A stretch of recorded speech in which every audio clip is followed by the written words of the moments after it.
योगी आदित्यनाथ झूठ बोलने में माहिर हैं, ठीक नरेंद्र मोदी की तरह, शायद उनसे भी 2 हाथ आगे हैं। वो आप भी कह रही हैं, प्रियंका गांधी भी कह रही हैं, लेकिन जो पोस्टर गर्ल हैं प्रियंका, वो छोड़ के चली गई। CNRC प्रोटेस्ट के दौरान लखनऊ से एक उभरता हुआ चेहरा जो आज सामाजिक कार्यकर्ता के रूप में भी कार्यरत हैं और उत्तर प्रदेश में कांग्रेस की तरफ से लखनऊ सेंट्रल की प्रत्याशी सदफ जफर जी हमसे जुड़ चुकी हैं। उनसे बातचीत करते हैं और जानते हैं किन मुद्दों को लेकर वो जनता के बीच जाने वाली हैं। सबसे पहले तो बहुत बहुत बधाई। शुक्रिया। किन मुद्दों को लेकर आप जनता के बीच जाएंगी? देखिए, सबसे अफसोसनाक बात यह है कि धर्म और जाति की राजनीति करने वाली तमाम पार्टियों ने कहीं ना कहीं बेसिक मुद्दों को जो है उससे जनता को वंचित रखा। सबसे बड़ा मुद्दा आज भी लखनऊ मध्य विधानसभा में साफ़ पीने का पानी है, बेहतर रहने की व्यवस्था है। स्लम्स में आज भी लोग जो हैं वो इस तरह की ज़िंदगी जी रहे हैं जो कोई भी मतलब व्यक्ति जी नहीं सकता है। तो ऐसे में मैं उनको उन तमाम चीज़ों को लेकर मैं जनता के बीच में जा रही हूँ। साफ़ पीने का पानी, बेहतर लिविंग कंडीशंस। तो आपको लगता है कि जिस तरीके का आज माहौल है, उस तरीके के माहौल में जनता आपके मुद्दों को समझेगी, आपकी बातों को समझेगी, आपको प्यार करेगी, आपको 2022 के चुनाव में जीत की तरफ लेके जाएगी? देखिए, ये मेरे मुद्दे नहीं हैं, जनता के मुद्दे हैं। शायद लोगों ने हमेशा लोगों ने अपने मन की बात करी, लेकिन किसी ने जनता के बीच में जाके उनके मन की बात, उनकी इच्छाएं, उनके एस्पिरेशंस नहीं जानने चाहे। मैं लगातार जनता के बीच में कर रही हूँ, लगातार उन तमाम बस्तियों में जा रही हूँ जहाँ पे 15-20 साल से कोई कभी गया ही नहीं। सिर्फ वोट लेने के लिए तो शायद चले जाते हैं, लेकिन फिर दोबारा पलट के कोई नहीं आता है। हैदर कनाल नाला जो है वो हर साल बारिश में उबलता है, लोगों के घरों में सीवेज का पानी बढ़ जाता है।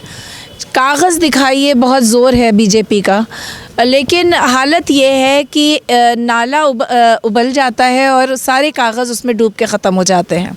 कहाँ से कागज़ दिखाएंगे लोग? तो ये तमाम मुद्दे हैं। उन कागज़ नाले ढकने चाहिए, बंद होने चाहिए, उसके किनारे रहने वाले लोग जो हैं उनकी नियमीकरण होना चाहिए, उनकी बस्तियों का। ये सारे मुद्दे हैं, उसके ऊपर काम किया जाएगा। तो NRC प्रोटेस्ट का जिक्र मैंने पहले भी किया। उस दौरान हमने देखा कि आप एकदम से एक ऐसा चेहरा बन के आई जिसको लोग प्यार भी करने लगे थे। आप जनता के बीच भी गई, आप जनता की भी बात सुनने लगी थी, जनता के तमाम मुद्दों को लेकर भी आने लगी थी। तो क्या लगता है अगर आप जीतती हैं तो और कौन से वो जनता की बात होगी, क्योंकि आप सोशल एक्टिविस्ट हैं, तो सामाजिक विषयों पर बातचीत अगर हम करें, तो खैर आपने चुनाव से रिलेटेड बात करी, अगर सामाजिक कुप्रथाओं की बात करें तो वो कौन सी कुप्रथाएं होंगी जिन पर आप काम करेंगी?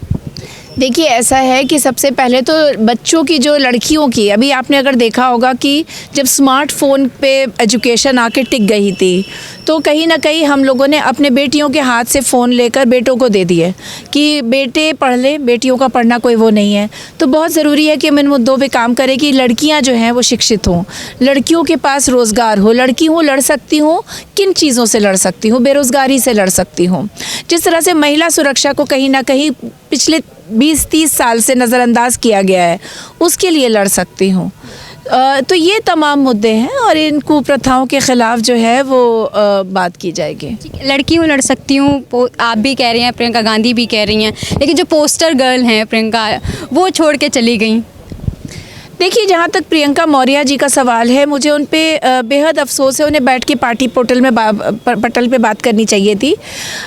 2 महीने पहले उन्होंने कांग्रेस ज्वाइन करी। कोई संघर्ष नहीं, ना संगठन में कोई कंट्रीब्यूशन।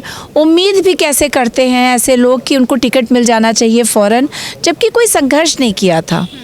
बल्कि ऐसे तमाम कार्यकर्ता हैं, ऐसे तमाम लोग हैं जिन्होंने सालों साल मेहनत करी है, सालों साल संघर्ष किया है, मुकदमे उठाए हैं, जेल गए हैं, सिर्फ़ और सिर्फ बेलौस तरीके से, बिना कुछ चाहते हुए, बिना कुछ मांगे हुए। ऐसे कार्यकर्ताओं को अगर टिकट मिलता है तो समझ में आता है। या आशा रानी जी हैं, उनको दिया गया है तो उन्होंने अपने व्यक्तिगत जीवन में बहुत संघर्ष किया, तब तो समझ में आता है। आपको ऑलरेडी इतना सम्मान दिया गया, आपको हर पोस्टर पे लाखों लाख मैनिफेस्टो की कॉपियों पे आपकी तस्वीर छपी, आप सब्र तो करती, कुछ दिन संगठन में कंट्रीब्यूट करती हैं, उसके बाद आप उम्मीद करती टिकट की, तो समझ में आता है। लोग कह रहे गई भी तो कहाँ? ऐसी पार्टी में गई जहाँ भाजपा में, जो महिला विरोधी है। जो महिला विरोधी किस तरीके से आप कह रहे हैं? भाई आधी रात को अगर किसी बच्ची को पेट्रोल डाल के जला दिया जाए हाथरस में जैसे हुआ, या विक्टिम शेमिंग जिस तरीके से वो करते हैं, जिस तरीके से उन्होंने उन्नाव में कुलदीप सेंगर कभी नहीं हटाए जाते अगर कांग्रेस पार्टी और मीडिया का साथ ना होता, तो जिस तरीके से वो लोग हर जगह, मतलब चिन्मयानंद का केस सामने ही है, और कितनी मिसालें दूं कि कांग्रेस जो भाजपा है वो पूरी तरीके से महिला विरोधी है। लेकिन जब बात आती है योगी आदित्यनाथ की तो वो कहते हैं हमने हर केस में कोई ना कोई एक्शन लिया है, हमने सख्त प्रशासन के खिलाफ भी कदम उठाए हुए हैं, और वो लोग अपने तरफ से कहते हैं कि हमने अपनी जिम्मेदारियां पूरी कर दी हैं। योगी आदित्यनाथ झूठ बोलने में माहिर हैं, ठीक नरेंद्र मोदी की तरह, शायद उनसे भी 2 हाथ आगे हैं, और जो नफ़रत बदले की राजनीति करता हो उसकी ऐसे इंसान पे टिप्पणी करना बेकार है। अच्छा, जिस तरीके से विधायक हैं जो छोड़ के जा रहे हैं कांग्रेस पार्टी को, क्या लगता है कांग्रेस कमज़ोर हो रही है? देखिए, कांग्रेस पार्टी इस दौर से गुज़र रही है कि जहाँ पे हमें बिल्कुल निर्भीक, निडर लोग चाहिए। तो जो मौका परस्त हैं, जो डरपोक हैं, जिनकी लटें दबी हुई हैं कहीं ना कहीं, वो छोड़ के भागेंगे। लेकिन जो लोग निडर हैं, जो डरते नहीं हैं मुकदमों से, जो डरते नहीं हैं पुलिस उत्पीड़न से, वो रहेंगे और लड़ेंगे ठीक वैसे ही जैसे कि आज़ादी से पहले कांग्रेस ही रहे।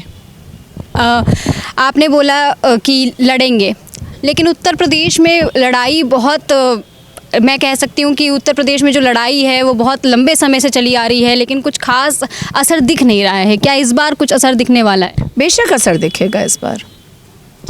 तो हमारे पास तमाम बातचीत करने के लिए लखनऊ सेंट्रल से प्रत्याशी, कांग्रेस प्रत्याशी सदफ जफ़र जी हैं, जिन्होंने हमें बताया कि किस तरीके से वो किन किन विषयों पर बातचीत करेंगी, लोगों के बीच जाएंगी और किस तरीके से अपने आप को एक अच्छे प्रत्याशी के तौर पर सिद्ध करने वाली हैं। इस वीडियो में फिलहाल के लिए इतना ही। देखते रहे माई इंडिया 24 न्यूज़।